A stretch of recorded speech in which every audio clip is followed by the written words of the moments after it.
Olha só. Sabe o que é isso, Iris? É um pé de alecrim. Olha as florzinhas lá de perto.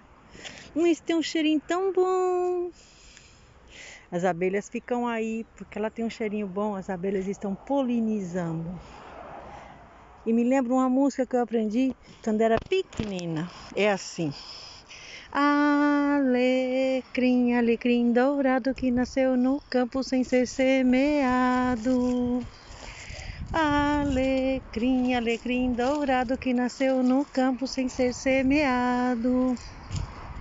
Foi meu amor que me disse assim que a flor do campo é o alecrim.